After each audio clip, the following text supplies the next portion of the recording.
Okay, I got a quick piece of magic to show you guys. Wonderful little card trick that just uses a few cards, just a small packet of cards. I've got 1, 2, 3, 4, 5, 6, 7, 8 cards. And I made this up from several decks, so the cards duplicate. There's the queen, the 9 of hearts and the 10 of spades, the 9 of hearts and the 10 of spades, the 9 of hearts and the 10 of spades, all the way through. So it's red, black, so on and so forth. You guys follow along, right? Good deal. So watch, red, black. And these are red, black. Now if I just take these middle two and switch them like that, here comes the miracle. You see it? It's 1, 2, 3, 4 red cards. And I mean, these are really red, so it's pretty interesting to see. So what do you think these others are? These are red, and what are these? Maybe maybe they still alternate. Maybe they're all black. But in fact, they're all jokers.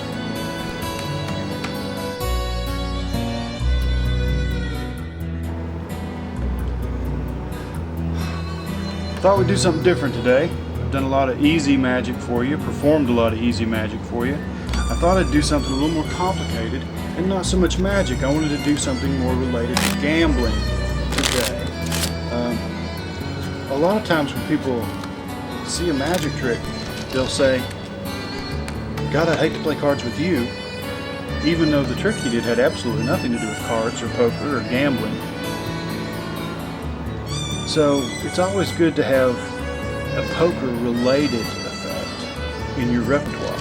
And I have several of these, and I wanted to show you something kind of complicated. I'm going to start with the production of 1, 2, 3, 4 aces. And that's not the hard part.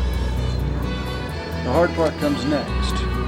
What I want to demonstrate, maybe you guys are familiar with the bottom deal, where the cards are placed on the bottom of the deck, and you do a bottom deal. But what I want to show you today is what's called a center deal, which is where the cards are dealt from the center of the deck. It's a false deal used in gambling, called a center deal. And I'm going to start, for demonstration purposes, I'm going to use all 4 aces because it's nice and flashy and we'll be able to see. And I'm going to start with these cards face up on top of the deck. Normally they would be face down, but this is a situation where I want you to see me cheating. So I'm going to do this with the 4 aces face up. So I'm going to begin by cutting those aces into the middle of the deck, and the deck will then be shuffled. And I want you guys to see it's a nice, clean riffle shuffle. And we'll do this a couple times. You can see they go together nice. You'll even see the aces go by as they run off.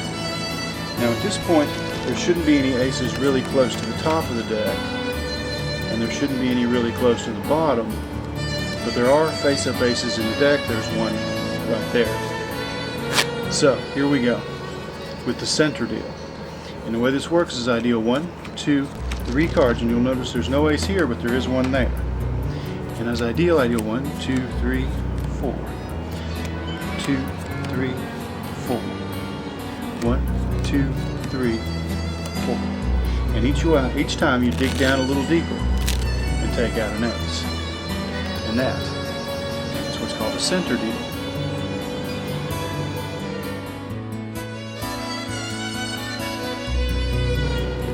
Okay guys, I got a card trick for you. How's everybody doing today? Good deal. In this trick, a card gets selected and signed, and you'll see that I've already signed one, but in normal circumstances I'd fan through the card and let the spectator reach out and lay their finger on one. I would cut that card to the top and have them sign it. But it doesn't really matter because the card they sign is the card that they get. And in this case, the card they sign is the 6 of diamonds. And it's their card with their signature on the back, just like that. And what I want to do is lay the card there. They're going to lay their hand on it, keep it protected, don't let anything happen to it.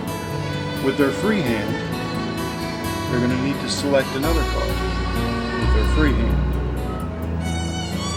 And I'm going to run through those cards just like I did a minute ago, and they can reach out and lay their finger on the back of any other card that they may want. until they come to one that they want, and they just reach out and lay their finger on it, and it's that one there, let's say. And I say, is that the card you want? Yes, that's the card you get. It's the Queen of Spades. Now your signature's under your hand, and I gesture here. Your signature's under your hand, but if I take the Queen of Spades, that's the Queen of Spades there. That's the card that you picked over all the others. And I rub real gentle like that. Did you feel that? Yes, you did. I have them raise their hand and turn that card over. And their signature has vanished. It has moved from one card to another. It's traveled.